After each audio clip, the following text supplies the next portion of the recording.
ಇಲ್ಲ ಯಾಕೆ ಗಾನ್ ಆಗೈತೆ ಆಫ. ಸೊ ಹಲೋ ಫ್ಯಾಮ್, ನಾನು ನಿಮ್ಮ ನಿಟ್ಟು ಗಲೀಜು.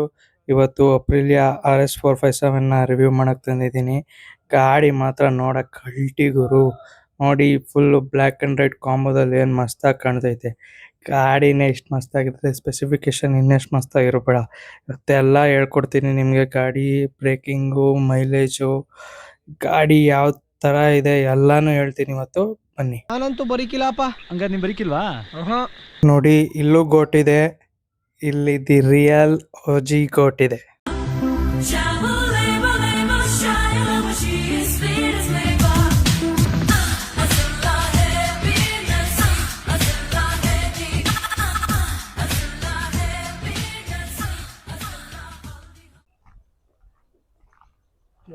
ಬೆಳಗ್ಗೆ ಒಂದ್ 90% ಲಾತ ಕುಡ್ಕ ಮನಿ ಕತ್ತೀವಿ ಅಂದ್ರೆ ಪ್ರಕೃತಿ ಸೌಂದರ್ಯ ಸವಿಬೇಕಂತ ಏನಾಯ್ತಪ್ಪ ಇಲ್ಲಿ.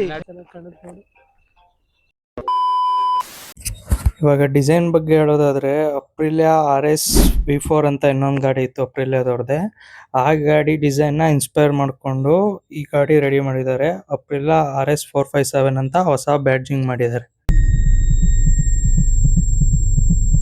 ಹೆಡ್ಲೈಟ್ ಬಗ್ಗೆ ಹೇಳಬೇಕು ಅಂದರೆ ನಿಮಗೆ LED ಹೆಡ್ಲೈಟ್ ಸಿಗುತ್ತೆ, ಆದರೆ ಇಂಡಿಕೇಟರ್ಸ್ ಮಾತ್ರ ಫುಲ್ ಶಾರ್ಪ್ ಆಗಿ ಕಾಣಿಸುತ್ತೆ. ಇದರಲ್ಲಿ ನಿಮಗೆ ಕ್ಲಿಪ್ ಆನ್ ಹ್ಯಾಂಡಲ್ ಬಾರ್ ಸಿಗುತ್ತೆ. ಇವಾಗ ಟ್ಯಾಂಕ್ ಬಗ್ಗೆ ಹೇಳೋದಾದ್ರೆ, ಟ್ಯಾಂಕಲ್ಲಿ ನಿಮಗೆ ಅಪ್ರಿಲಿಯಾ ರೇಸಿಂಗ್ ಅಂತ ನೇಮಿಂಗ್ ಕಾಣಿಸುತ್ತೆ. ಆಮೇಲೆ ನಿಮಗೆ ಮೋಟೋ GPದು ಇನ್ಸ್ಪೈರ್ಡ್ ಆಗಿರೋ ರೇಸಿಂಗ್ ಸ್ಟ್ರೈಪ್ಸ್ ಸ್ಟಿಕ್ಕರ್ಸ್ ಸಿಗುತ್ತೆ. ಅದು ಬೇರೆ ಇದು ಬೇರೆ, ಎಲ್ಲ ಸಪರೇಟ್, ಬರೀ ನಾಟಕ ಅಷ್ಟೇ. ಗಾಡಿ ನೋಡಕ್ಕಂತೂ WWE ಬಿಗ್ ಶೋ ಇದ್ದಂಗೆ ಐತೆ. ಫುಲ್ ಮಸ್ಕ್ಯುಲರ್ ಆಗೈತೆ ಗಾಡಿ ಅಂತೂ.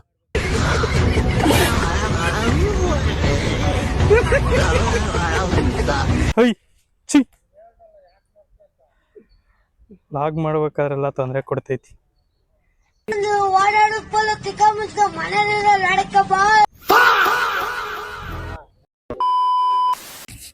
ಇದ್ರ ಸೈಡ್ ಪ್ರೊಫೈಲ್ ನೋಡಿದ್ರೆ ನಿಮ್ಗೆ ಒಂದು ಪ್ರಾಪರ್ ಏರೋಡೈನಮಿಕ್ ಫೇರಿಂಗ್ ಇರುತ್ತೆ.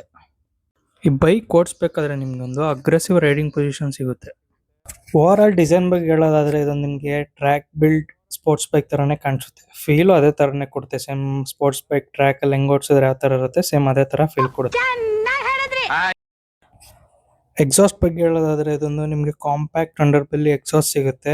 ಸೌಂಡಿಂಗಲ್ಲಿ ನಿಮಗೆ ಪ್ರೊಫೆಷ್ನಲ್ ಸ್ಪೋರ್ಟ್ಸ್ ಬೈಕ್ ಯಾವ ಥರ ಟ್ವಿನ್ ಸಿಲಿಂಡರ್ ನಿಮಗೆ ಸೌಂಡ್ ಕೊಡುತ್ತೆ, ಸೇಮ್ ಆ್ಯಸ್ ಇಟ್ ಈಸ್ ಅದೇ ಥರ ಸೌಂಡ್ ಇರುತ್ತೆ.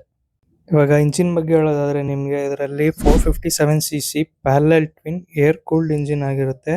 ತುಂಬ ರಿಫೈನ್ಡ್ ಆಗಿರುತ್ತೆ ಇಂಜಿನ್. ಪ್ಯಾರಲಲ್ ಟ್ವಿನ್ ಆಗಿರೋದ್ರಿಂದ ತುಂಬ ರಿಫೈನ್ಡ್ ಆಗಿರುತ್ತೆ. ಈ ಇಂಜಿನ್ ಸ್ಪೆಸಿಫಿಕ್ ಆಗಿ ನಿಮಗೆ DOHCಲಿ ಬಿಲ್ಡ್ ಆಗಿರುತ್ತೆ. DOHC ಅಂದರೆ dual over head cam shaft ಅಂತ. ಇದ್ರ ಪರ್ಪಸ್ ಏನು ಅಂದರೆ, ನಿಮಗೆ ಒಂದು ಸಿಲಿಂಡರ್ಗೆ 2 ಕ್ಯಾಮ್ ಶಾಫ್ಟ್ ಇರುತ್ತೆ. ಒಂದು ಕ್ಯಾಮ್ ಶಾಫ್ಟ್ ನಿಮಗೆ ಪೆಟ್ರೋಲ್ ಇಂಟೇಕ್ ಮಾಡಿದ್ರೆ, ಇನ್ನೊಂದು ಕ್ಯಾಮ್ ಶಾಫ್ಟ್ ನಿಮಗೆ ಎಕ್ಸಾಸ್ಟ್ ಕನೆಕ್ಟ್ ಆಗಿರುತ್ತೆ ಡೈರೆಕ್ಟು. ಇದರಿಂದ ಏನು ಉಪಯೋಗ ಅಂದರೆ, ನಿಮಗೆ ಡೈರೆಕ್ಟ್ ಜಾಸ್ತಿ ನಿಮಗೆ RPMಸಲ್ಲೆಲ್ಲ ಜಾಸ್ತಿ ಪವರ್ ಕೊಡುತ್ತೆ. ಅಂದರೆ ಇಂಜಿನ್ ಬ್ರೀತ್ ಮಾಡೋಕ್ಕೆ ಚೆನ್ನಾಗಿರುತ್ತೆ. ಅಪ್ಪಿ, ಇದು ಯಾವ್ದೋ ಫ್ಲಾಶ್ ಬ್ಯಾಕ್ ರೆಬಲ್ ತರ ಅಂಬರೀಶ್ದು ಹಳೇದು, ಅಕ್ಕಿಲ್ಲ ಬೆಳೆ ಇಲ್ಲ ಚಕ್ರ ಕತೆ ಇದಂಗಿದೆಯಲ್ಲಪ್ಪಿ. ಸೊ ಇದ್ರ ಪವರ್ ಫಿಗರ್ಸ್ ಬಗ್ಗೆ ಹೇಳೋದಾದ್ರೆ, ನಿಮಗೆ ಇದರಲ್ಲಿ 47.5 PS power and 43.5 Nm torque produce ಮಾಡುತ್ತೆ. ಸೊ ನೆಕ್ಸ್ಟ್ ನಿಮಗೆ ಗೇರ್ ಬಾಕ್ಸ್ ಬಗ್ಗೆ ಹೇಳೋದಾದ್ರೆ, ಇದರಲ್ಲಿ 6 speed gear box chain drive ಸಿಗುತ್ತೆ. ಇದರಲ್ಲಿ ಕ್ವಿಕ್ ಶಿಫ್ಟರ್ ಆಪ್ಷನಲ್ ಆಗಿ ಇಟ್ಟಿದ್ದಾರೆ. ನೀವು ಬೇಕು ಅಂದರೆ ಕ್ವಿಕ್ ಶಿಫ್ಟರ್ ಹಾಕಿಸ್ಕೊಬೋದು. ಸ್ಟಾಕ್ಗಳಲ್ಲಿ ಕ್ವಿಕ್ ಶಿಫ್ಟರ್ ಕೊಟ್ಟಿರಲ್ಲ. ನೀನ್ 7 ಮಿಂಡ್ರಿ ಆದ್ರೆ ನಾನು 14 ಮಿಂಡ್ರಿ. ನೆಕ್ಸ್ಟ್ ಇದರಲ್ಲಿ ನಿಮಗೆ ಡಿಜಿಟಲ್ ಇನ್ಸ್ಟ್ರೂಮೆಂಟ್ ಕ್ಲಸ್ಟರ್ ಬರುತ್ತೆ.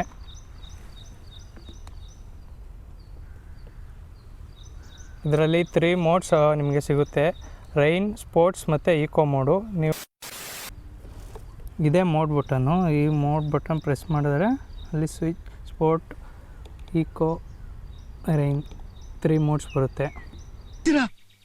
ಇವ್ರು ಯಾರು ಏನು ಗೊತ್ತಿಲ್ಲ. ಫ್ಯೂಲ್ ಟ್ಯಾಂಕ್ ಬಗ್ಗೆ ಹೇಳೋದಾದರೆ, ಇದು 13 ಲೀಟರ್ಸ್ ಕೆಪಾಸಿಟಿ ಇರುತ್ತೆ ಫ್ಯೂಲ್ ಟ್ಯಾಂಕು.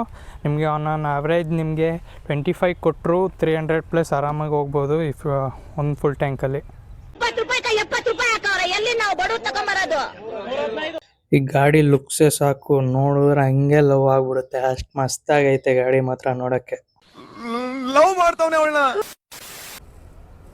ಈ ಟೈರ್ ಬಗ್ಗೆ ಹೇಳೋದಾದರೆ ಇದು ರೇರ್ ಟೈರ್, ನಿಮಗೆ 150 ಸೆಕ್ಷನ್ ಟೈರ್ ಬರುತ್ತೆ, ಮುಂದ್ಗಡೆ ನಿಮಗೆ 110 ಸೆಕ್ಷನ್ ಟೈರ್ ಬರುತ್ತೆ.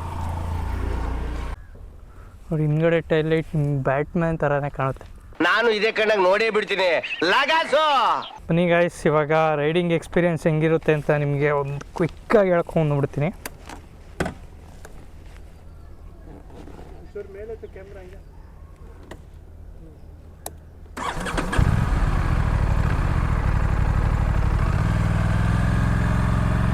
ನೀವು ಗಾಡಿ ಎತ್ತಿದ ತಕ್ಷಣ ಮೇಜರ್ ನಿಮಗೆ ನೋಟ್ ಆನ್ ಆಗೋದೇ ಫಸ್ಟು ಇಂಜಿನ್ ರಿಫೈನ್ಮೆಂಟ್. ಈ ಗಾಡಿದು ಪ್ಯಾರಲಲ್ ಟ್ವಿನ್ ಇಂಜಿನ್ ಕೊಟ್ಟಿರೋದ್ರಿಂದ ಫುಲ್ ಸ್ಮೂತ್ ಆಗಿದೆ ಗಾಡಿ. ಏನು ವೈಬ್ರೇಷನ್ ಏನು ಅಷ್ಟೊಂದು ನಿಮ್ಗೆ ಗೊತ್ತೇ ಆಗಲ್ಲ. ಆಲ್ಮೋಸ್ಟ್ ಓಡಿಸ್ಬೇಕಾದ್ರೆ ಹೈವೇಲೆಲ್ಲ ಆರಾಮಾಗಿ ಕ್ರೂಸ್ ಮಾಡ್ಕೊಂಡು ಓಡಿಸ್ಬೋದು ಕಂಫರ್ಟೇಬಲ್ ಆಗಿ. ಏನು ನಿಮಗೆ ಸ್ಟ್ರೆಸ್ ಥರ ಏನು ಅನ್ಸೋದೇ ಇಲ್ಲ ಗಾಡೀಲಿ. ಆಲ್ಮೋಸ್ಟ್ ನಿಮಗೆ ನೆಕ್ಸ್ಟ್ ಏನು ನೋಟ್ ಆನ್ ಆಗುತ್ತೆ ಅಂದರೆ ಅದ್ರ ಬ್ರೇಕಿಂಗ್ ಅಂತೂ ಕ್ವಿಕ್ ಆಗಿದೆ ಮಾತ್ರ. ಎರಡು ಕಡೆನೂ ನಿಮಗೆ ಫ್ರಂಟ್ ಬೈಬ್ರೆ, ಹಿಂದ್ಗಡೆನೂ ಬೈಬ್ರೆ ಕ್ಯಾಲಿಪರ್ಸ್ ಸಿಗುತ್ತೆ. ವಿತ್ ಡ್ಯುಯಲ್ ಚಾನಲ್ ABS ಇರೋದ್ರಿಂದ ಗಾಡಿ ಮಾತ್ರ ಕ್ವಿಕ್ ಆಗಿ ಸ್ಟಾಪ್ ಆಗುತ್ತೆ. ಎಷ್ಟೇ ಸ್ಪೀಡಲ್ಲಿ ಇದ್ರೂ ಆರಾಮಾಗಿ ಕಂಟ್ರೋಲ್ ಮಾಡ್ಬೋದು ಗಾಡಿನ. ನೆಕ್ಸ್ಟ್ ಇದ್ರು ಎಲೆಕ್ಟ್ರಾನಿಕ್ಸ್ ಬಗ್ಗೆ ಹೇಳೋದಾದ್ರೆ, ಎಲೆಕ್ಟ್ರಾನಿಕ್ಸ್ ಅಂತೂ ತುಂಬ್ಸ್ ಕೊಟ್ಬಿಟ್ಟವ್ರೆ ಗುರು. ಇದರಲ್ಲಿ 3 ಟೈಪ್ಸ್ ಆಫ್ ಮೋಡ್ಸು, ನೆಕ್ಸ್ಟ್ ನಿಮಗೆ dual channel ABS, traction control ಎಲ್ಲ ಕೊಟ್ಬಿಟ್ಟವ್ರೆ. ಈ ಪ್ರೈಸ್ ರೇಂಜಲ್ಲಿ ಇದೊಂದು ಒಳ್ಳೆ ಫೀಚರ್ ಸೆಟ್ ನಿಮಗೆ. ನೆಕ್ಸ್ಟ್ ನಿಮಗೆ ಗಾಡಿ ಹ್ಯಾಂಡ್ಲಿಂಗ್ ಬಗ್ಗೆ ಹೇಳೋದಾದ್ರೆ, ಹ್ಯಾಂಡ್ಲಿಂಗ್ ಅಂತೂ ತುಂಬ ಸಖತ್ತಾಗಿದೆ. ನಿಮ್ಗೇನೋ ಲ್ಯಾಗ್ ಅನ್ಸೋದೇ ಇಲ್ಲ, ಯಾಕಂದರೆ ಇದರಲ್ಲಿರೋದು ಅಲ್ಯೂಮಿನಿಯಂ ಫ್ರೇಮು, ತುಂಬ ಲೈಟ್ ವೆಯ್ಟ್ ಇರುತ್ತೆ. ಗಾಡಿ ನೋಡೋಕೆ ಹಿಂಗೆ ಮಸ್ಕ್ಯುಲರ್ ಆಗಿದ್ರು ಅಲ್ಯೂಮಿನಿಯಂ ಫ್ರೇಮ್ ಇರೋದ್ರಿಂದ ನಿಮಗೆ ಗಾಡಿ ತುಂಬ ಲೈಟ್ ವೆಯ್ಟ್ ಆಗಿ ಫೀಲ್ ಆಗುತ್ತೆ. ಯಾವ ಕಾರ್ನರ್ಸಲ್ಲಿದ್ರು ಆರಾಮಾಗಿ ಫ್ಲಿಕ್ ಮಾಡ್ಬೋದು ಗಾಡಿನ, ಏನು ನಿಮಗೆ ಅಜೈಲ್ ಅನ್ಸೋದೇ ಇಲ್ಲ. ಗಾಡೀಲಿ ಅಷ್ಟೊಂದು ನೆಗೆಟಿವ್ಸ್ ಎಲ್ಲ ಏನಿಲ್ಲ, ಆದರೆ committed sporty stance riding position ಇರೋದ್ರಿಂದ ನಿಮಗೆ ಜಾಸ್ತಿ ಲಾಂಗ್ ರೈಡ್ ಓಡಿಸ್ತಾ ಇದ್ರೆ ದಿವಸ ನಿಮಗೆ ಬ್ಯಾಕ್ ಪೈನ್, ಸ್ವಲ್ಪ ನೀ ಪೈನ್ಸ್. ಇದರಲ್ಲಿ ಹೀಟಿಂಗ್ ಇಶ್ಯೂಸ್ ಏನು ಅಷ್ಟೊಂದು ನೋಡೋಕೆ ಅನ್ಸಲ್ಲ ನಿಮಗೆ, ಆದರೆ ಸ್ಟ್ಯಾಂಡಿಂಗಲ್ಲಿ ಮಾತ್ರ ಹೀಟಿಂಗ್ ಇಶ್ಯೂಸ್ ಕಾಣಿಸುತ್ತೆ. ಇದರಲ್ಲಿ ರೈಡಿಂಗಲ್ಲೇ ನಿಮ್ಗೆ ಹೀಟಿಂಗ್ ಇಶ್ಯೂಸ್ ಕಾಣಿಸೋದೇ ಇಲ್ಲ.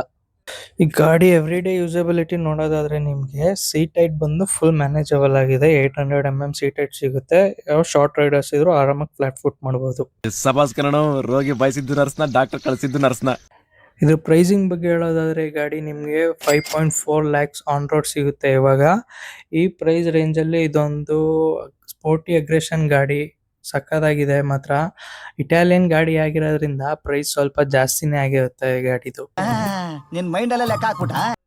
ಈ ಗಾಡಿ ಆಕ್ಸಲರೇಷನ್ ಬಗ್ಗೆ ಮಾತಾಡಲೇಬೇಕು. ಗಾಡಿ ಆಕ್ಸಲರೇಷನ್ ಹೆಂಗಿದೆ ಅಂದರೆ ಫುಲ್ ಕ್ವಿಕ್ ಆಗಿದೆ ರೆಸ್ಪಾನ್ಸು.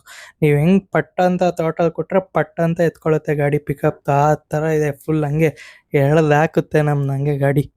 ಬಂದಂಗ ಆಗ್ತಾ ಇದೆ, ಬಿಟ್ಬಿಡ್ರಪ್ಪ ನಮ್ಮನ್ನ.